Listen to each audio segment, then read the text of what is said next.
Imagine being stuck in the middle of a deadly snowstorm, with the howling winds drowning out everything except for the sound of footsteps closing in. You think you're alone, but the storm has brought something far worse than snow, something that wants you to stay trapped. These 3 true snowstorm horror stories will make you rethink ever stepping outside when the weather turns violent. Hi guys, welcome back to the channel. Tonight we're sharing 3 chilling, real-life snowstorm encounters that will keep you on edge. Grab a warm drink. These stories will freeze your blood. Let's dive into the nightmare together. Story 1. The Snowbound Stranger by Sarah Caldwell. It was a night like any other in the middle of a brutal December, but what should have been an uneventful evening soon spiraled into a nightmare I couldn't escape. The snowstorm had begun to pick up pace when I left work late that evening, and I knew it wasn't going to be a quick drive home. My headlights barely pierced the thick veil of snow as I made my way down the winding road. The snow was coming down so fast that I couldn't even make out the lines on the road. I tried calling my husband, but the call wouldn't go through. My cell service had gone out. The only thing I could do was keep going. As the minutes stretched into what felt like hours, the road I was traveling on narrowed, the forest creeping in on both sides. I had long passed any signs of civilization, and the last thing I wanted was to get stuck out here alone. Just when I was about to pull over and wait for the storm to pass, I saw something, a flash of light up ahead. I wasn't sure if I imagined it at first, but as I drew closer, I saw a small cabin. I could barely make it out through the snowstorm, but it looked like a refuge. I hadn't seen a house or building for miles, and I was desperate for somewhere to wait out the storm. As I pulled up to the front of the cabin, I noticed the flickering light inside. A dim orange glow was barely visible through the frosted windows. I knocked 3 times on the door. No answer. I knocked again, harder this time, my breath forming clouds in the icy air. After what felt like an eternity, the door creaked open just slightly, revealing a man standing in the dark doorway. His face was shadowed, but I could see the outline of his thick winter coat and a dark scarf wrapped around his neck. "Are you all right?" I asked, my voice trembling slightly. "I'm stuck in the storm. Could I please come inside and wait until it passes?" The man didn't answer right away. His eyes, cold and unreadable, studied me for a long moment. I felt an odd chill run down my spine. But then, as if deciding I wasn't a threat, he stepped aside and let me in. "Thank you," I whispered, stepping into the warmth of the cabin. The air inside was thick with the scent of burning wood and something more strange. I couldn't quite place it. It was like a mixture of dampness and earthiness, an unsettling kind of smell that seemed out of place. "I wasn't expecting company," the man muttered as he closed the door behind me. "But it's better than being alone." I glanced around the room. It was sparsely furnished with a single armchair near the fireplace and a table cluttered with books and papers. The flickering light I had seen outside was coming from a fire burning low in the hearth. The warmth was comforting, but it didn't ease the unease that was creeping up inside me. "I'll just wait for the storm to calm down," I said, trying to break the silence. "Do you mind if I sit by the fire for a bit?" The man didn't respond right away. Instead, he moved toward the other side of the room, pulling a blanket from a small pile of them on a shelf. He handed it to me with a stiff, emotionless gesture, then walked over to the window. "I'll make some tea," he said, his voice flat. "You should rest." As I sat down in the armchair, I couldn't shake the feeling that something was wrong. I tried to calm myself, telling myself it was just nerves from the storm, but every instinct in my body was screaming at me to leave. I looked over at the man as he turned his back to me, busying himself with the kettle on the stove. His movements were jerky, deliberate, like he was trying to keep something from me. My gaze shifted to the window, where the snowstorm continued to rage outside, the darkness thickening. I suddenly realized how isolated I was. No neighbors, no other houses. If something went wrong here, I'd be completely alone. I stood up to leave, but as soon as I made the first step, the man whipped around and caught me in his gaze. "You're not leaving," he said firmly.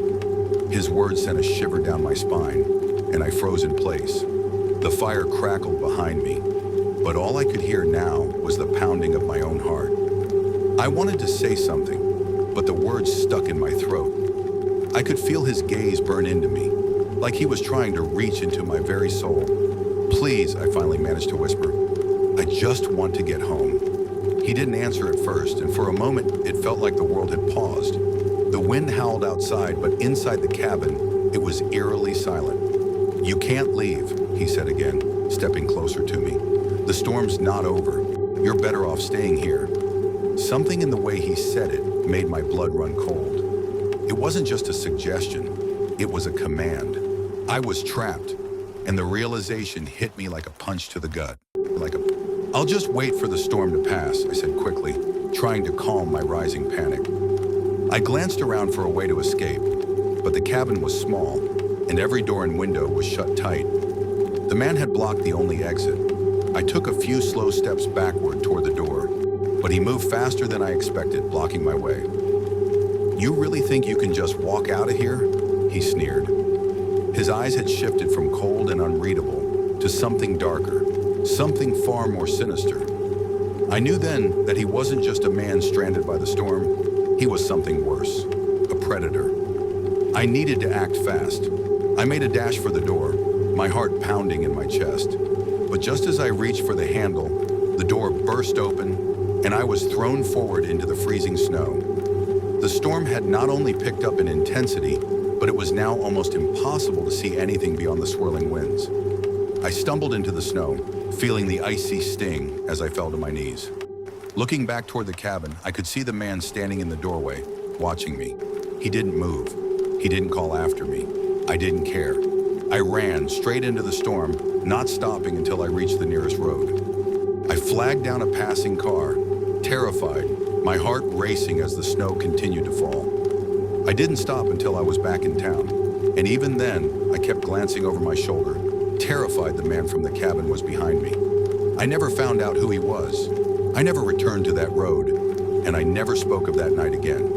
But every winter, when the snow begins to fall, I remember the man in the cabin, and I pray I never encounter him again. Story 2. The Frozen Visitor by James Bennett. It was the kind of night that felt like it could freeze you from the inside out. The kind where the world outside was buried under thick blankets of snow, and the air felt sharp enough to cut through your skin. I remember that night so clearly because it wasn't just a snowstorm. It was the night I encountered something that made me question everything I thought I knew about the world. I had just moved into an old farmhouse on the outskirts of town. The place was cheap, and the solitude was exactly what I needed after a tough breakup. The isolation was comforting. I didn't need anyone, especially not after everything that had happened. The farmhouse was a little run down, but it had character. And more importantly, it was far from the city where people could disturb my peace. That night, the snowstorm hit with a vengeance. The winds howled outside, rattling the windows and making the entire house creak. It was exactly the kind of night where you'd want to stay indoors, wrapped in a blanket by the fire. I had a roaring fire going in the living room, and the glow from the flames cast long shadows on the walls. The weather reports had warned of a heavy snowstorm, but I didn't think much of it. After all, I was used to snow living out here in the country. As the night wore on, I noticed the storm seemed to grow fiercer. The snow piled up in thick drifts, and the howling wind made it almost impossible to hear anything outside. I had just finished eating a simple dinner when I heard it, the knock. It was a soft, almost tentative knock at the door. At first, I thought it was just the storm playing tricks on me, the wind against the house making it sound like someone was knocking. But then the knock came again, louder this time. The hairs on the back of my neck stood up. I wasn't expecting anyone. The nearest neighbors were miles away, and I hadn't seen anyone since I moved in. The only people around were the occasional delivery driver, and they certainly wouldn't be out in this kind of weather. I cautiously made my way to the door, peeking through the frosted window beside it. All I could see was a wall of swirling snow, so thick that it obscured anything beyond a few feet from the porch. My heart began to race. Who could be out there, in this storm, knocking at my door? I took a deep breath and opened the door just enough to speak to whoever it was. "Can I help you?" I asked, trying to keep my voice steady. A figure stood in front of me, silhouetted by the snowstorm. The person was wrapped in a heavy winter coat, the hood pulled low over their face. Their breath formed thick clouds of mist in the cold air. "I'm sorry to bother you," the person said, their voice muffled by the wind. "I'm lost. I was driving, but my car broke down up the road. Can I come inside for a moment? I just need to warm up." I looked them over, trying to make sense of the situation. It was almost impossible to see them clearly, but something about their presence felt wrong. I didn't know why, but something deep inside me told me to be cautious. Still, it was hard to ignore the desperation in their voice. In a storm like this, they could be in serious trouble. "Sure," I said hesitantly. "Come in, but just for a bit. The storm is really bad out there." The person stepped inside, and as they passed me, I caught a glimpse of their face under the hood. They had pale skin, their features sharp and angular. Their eyes were dark, almost black, and their stare was unnervingly intense. But what stood out to me the most was how cold they seemed, even in the warmth of my house. There was something unnatural about them, like they were immune to the cold. Once inside, the person didn't say much. They simply took a seat near the fireplace, their hands trembling slightly, but not from the cold. I watched them for a moment, unsure of what to do. Should I offer them food or drink? Should I ask more questions? I was about to say something when I noticed that they hadn't taken off their coat or gloves. The layers were caked with snow, but they didn't seem to care. They just sat there, their gaze fixed on the fire. I began to feel a little uneasy again. Something didn't feel right. After what seemed like an eternity, I finally broke the silence. "You said your car broke down? Where exactly?" The person turned to me, their lips barely moving as they spoke. "It's just up the road, about a mile or so. It's nothing to worry about." Their voice was distant, almost detached, like they weren't really paying attention to me. I frowned, but before I could say anything else, I heard a loud thud from outside. It was the sound of something heavy hitting the ground, followed by a scraping noise, like something dragging through the snow. I froze, my heart pounding in my chest. "Did you hear that?" I asked, standing up and looking toward the window. The person didn't respond. They didn't even flinch.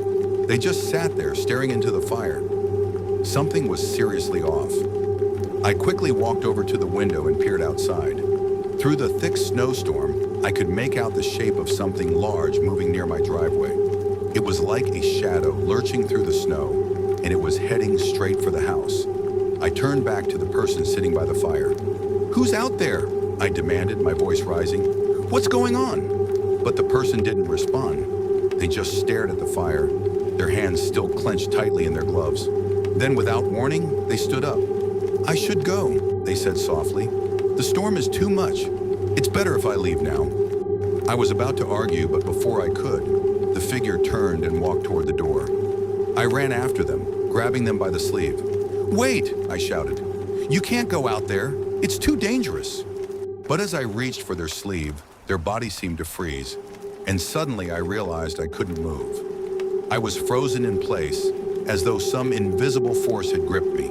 Then the figure turned around, and I saw their face in full. It was no longer a pale stranger. The skin had turned blue, their eyes hollow and black, the features sharp and twisted, like something that wasn't quite human. The look they gave me sent a chill through my entire being, a terror so deep it was paralyzing. "You should have let me die in the snow," they whispered, their voice now an icy rasp. And just like that, they vanished into the storm, leaving me trembling, unable to move, staring out into the abyss. Story 3, The Silent Road by Olivia Harris. It was the kind of storm that made even the most experienced drivers hesitate, but I had no choice. I had been driving for hours, and the roads were eerily empty. The snowstorm had hit out of nowhere, and the winds were howling so fiercely that I could barely see the road ahead of me. I had hoped to make it to my destination before nightfall, but now I was stuck in the middle of nowhere, my car creeping along the icy highway. I had already passed the last gas station miles back, and my phone was useless. No signal. The radio was nothing but static, and the windshield wipers were doing their best to clear the thick snow. But it felt like the storm was fighting back, making it harder and harder to see the road. At first I thought about turning around and heading back, but then I saw it, a small isolated gas station up ahead. The The lights were dim, but it was a beacon of hope in the otherwise desolate stretch of road. I pulled into the lot, relieved to see that the place was open. There was no sign of life inside the gas station, but the door was unlocked, so I stepped out of my car, hoping to find some warmth and maybe a little help. As I walked through the door, a small bell above it jingled. I glanced around, expecting to see a clerk behind the counter, but the place was empty. It was strange. The lights were on, but there was no one in sight. I knocked on the counter, but there was no response.